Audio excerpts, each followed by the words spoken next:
다음 저희 전화 연결 한번 가볼까요? 네, 시청자님 안녕하세요. 예. 네, 반갑습니다. 요즘 수익 좀 많이 내고 계세요? 어떠십니까? 아니요, 별로 없습니다. 아, 조금 속상하세요. 예. 네, 어떤 종목 가지고 계세요? 비트 컴퓨터. 비트컴퓨터 매수가 비중 알려주세요. 10,000원이에요. 네. 15%요. 최근에 사셨어요? 비트컴퓨터? 예. 언제쯤 들어가셨어요, 시청자님? 지난주 때 많이 오를 때가 네, 요 종목을 사신 이유가 어떻게 되세요? 어떤 점 좋게 보셨어요? 요즘 인기가 있어가지고. 네. 아, 인기 있죠. 비트컴퓨터. 근데 지금 네. 약간 수익권이시긴 하신데 어떤 부분이 좀 궁금하실까요?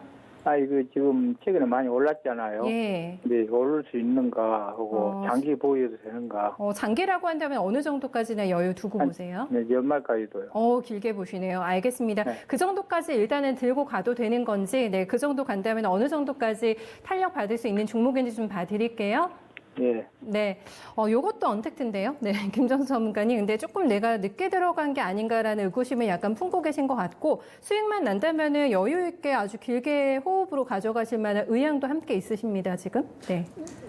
근데 우리가 길게 장기 투자를 네. 가능하다라는 거는 진입했었던 어떤 시세 초기면 이게 말이 좀 되죠. 네. 왜냐하면 위에서 좀 출렁거린다고 하더라도 좀 편안하게 가져갈 수가 있죠. 그리고 그런 시기는 약간의 성견지명이 좀 있어야 되고 네. 그 기업에 대한 좀 투자 본질도 남들보다 좀 미리 캐치할 수 있을 만한 능력이 있어야 되겠죠. 선점을 했어야 그렇죠. 된다. 그러니까 이미 네. 다 좋다라는 거를 알고 있는 상태에서 들어갔으니까 비싼 가격에 들어간 거죠. 그러니까 당연히 싸게 살 수가 없죠. 그래서 이 기업 관련돼 가지고 향후 전망을 물어보면은 다 좋게 이야기할 수밖에 없죠. 현재 뭐 비대면 관련된 부분은 앞으로 중장기 전망이 좋은 식으로 갈 수밖에 없습니다.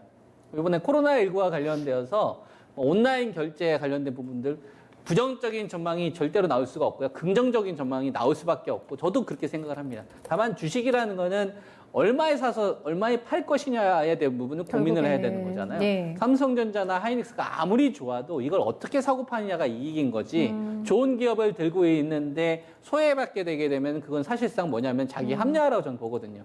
그러려면은 메인급에 포함이 돼야 되는데 비트컴퓨터 같은 경우에는 뭐 실적이 뭐 적재가 난다거나 펀더멘털이 완전히 망가졌다 그렇게 이야기할 수는 없는데 네. 우리가 이야기할 수 있는 게 뭐냐면 저는 단기 가열권으로 이제 만들어 간다라고 보는 거죠.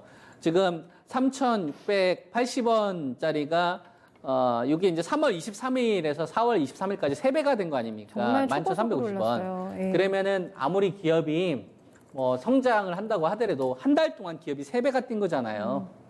그죠? 우리가 한 1년 동안 3배 가는 거하고 한 달 동안 3배 가는 거하고는 다르단 말이에요. 기업이 한 달 동안 3개가 된 거예요. 쉽게 말해서 이토마토 이런 게 3군데가 생긴 겁니다. 그 정도의 값어치에서 거래되고 있는 거란 말이에요. 그러니까 중장기 전망은 어떨까? 당연히 좋을 수밖에 없다니까요. 주가 시세를 보게 되면 누구보다도 각도 있고 테마였던 중심에 있는 거를 누구도 부정할 수가 없습니다. 근데 그거를 비싸게 산 거예요. 그러니까 중장기적으로 들고 갈 수 있는 가격대에 산 게 아니라 단기 대응이 필요한 자리를 감안해서 전략을 해야 되는 거죠. 이런 거를 5,600원, 6,000원에 들어가는 거하고 11,000원 거의 최꼭지에서 들어가는 거하고는 전략이 완전히 다를 수밖에 없죠. 그래서 저는 이렇게 전략을 세워야 된다고 봅니다. 아래쪽으로 9,000원이 항상 깨질 수 있다. 이걸 감안해야 돼요. 그러니까 9,000원까지 출렁거리더라도 전혀 이상할 게 없는 주식인 거예요. 그러니까 최근 들어서 이 코로나19와 관련돼서 파미세일이라는 주식이 있고 진원생명과학이라는 주식이 있습니다. 길리어드 쪽 관련돼가지고 렘데시비르 쪽 원료 공급한다는 파미세일이 잘 가다가 한번 크게 폭락 났다가 다시 신고가 가는 이런 흐름이 있었고요. 진원생명이라고 해서 이제 이노비어 쪽 관련돼서 이제 VGX 인터내셔널을 통해가지고 플래스미드 DNA 원료 공급하는 업체가 있거든요. 예. 이게 이제 조세킴 쪽인데 그 기업도 잘 가다가 갑자기 이제 유상증자하면서 한번 급락 한번 나오는 이런 흐름이 나왔거든요. 그러니까 차트가 완전히 각도로 살아있다가 이슈몰이 했던 주식들은 그렇게 큰 출렁거림이 한번 나온다 이거죠.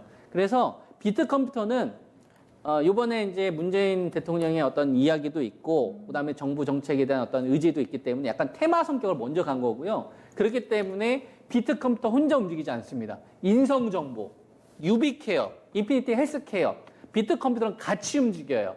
그러니까 시청자님께서 중장기적으로 끌고 가고 싶으면 앞서 제가 언급했던 주식들도 추세가 무너지지 않고 같이 가야 됩니다.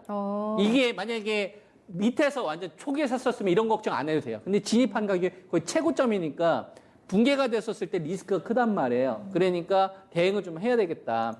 그래서 저는 9,000원까지 어떤 출렁거림이 나오더라도 전혀 이걸 감안해서 가야 된다고 보고 있고, 매수 가격이 10,000원이기 때문에 9,000원까지 하게 되면 손실이 바로 커져버리잖아요. 예. 그러니까 그렇게 하는 건 저는 비효율적일 것 같고. 손절선을 9,000원으로 봐주시는 아니요, 거 그렇게 하면 안 아니에요? 돼요. 네. 그러니까 10,000원이 매수 가격이니까 네. 9,000원 하게 되면 수익 토하고 손절하는 거잖아요. 네. 그래서 저는 한 1,300원이나 1,200원 정도를 비중 축소 기준으로 제시해 주는 거예요. 그러니까 만약에 이거를 뭐 초반에 잡았었으면 이렇게 안 해도 돼요. 근데 진입이 하늘에서 잡았으니까 대응을 좀 해야 된다는 얘기죠. 이게 혹시라도 1,200원을 종가로 깬다라고 하면 9,000원까지는 열릴 수 있겠구나라고 해서 비중을 줄였다가 다시 거기서 재공략을 하든 아하. 이런 식으로 전략을 가는 게 저는 효율적일 것 같고, 네네. 위쪽은 어떻게 가느냐. 위쪽에 대한 목표치는 지금 현재 시점에서는 알 수가 없습니다. 비트컴퓨터랑 인성정보나 인피니티 헬스케어나 이런 기업들하고 추세가 계속 나오면서 전고점이 돌파가 되는지, 돌파가 안 된다는 얘기는 이제 가열권에 진입한다는 얘기니까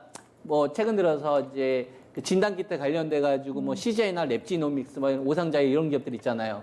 그런데 잘 가다 이제 차익 매물 나오잖아요. 그런 식의 흐름이 나올 수 있다 이거죠. 그러니까 대비를 좀 하시더라도 좀 타이트하게 좀 대응하셨으면 좀 좋겠다. 그래서 현재 가지고 있는 가격대를 기준으로 1,300원 나오게 되면 일단 비중을 좀 줄여놔라. 그리고 네. 9,000원까지 열어놓으셔라. 이렇게 이야기해주고, 위쪽에 대한 목표치는 제시할 수 없다. 제시할 수는 없으니 그래요? 네. 도움을 받아라. 어떻게 도움을 받냐? 인성정보나 유비케어나 이런 주식들이 전고점 돌파하는지를 보고, 네. 돌파 못하면 좀 매도 시기가 빨리 나오는 거고요. 걔네들이 네. 돌파하면은 목표치가 계속 열려 있구나, 테마 자금이 계속 들어오는구나, 이렇게 대응하시는 게 저는 현실적이라고 봅니다. 네, 선생님 일단은 대응하실 수 있는 그런 가격대 비중 조절의 포인트만 잡아드렸고, 워낙에 테마주 성격이 강하기 때문에요. 목표가는 저희가 정확하게 내지는 않았습니다. 추세 보시면서 이때쯤 이제 매도해야 되지 않을까, 그 시기 되면 다시 한번 연락 주세요, 시청자님.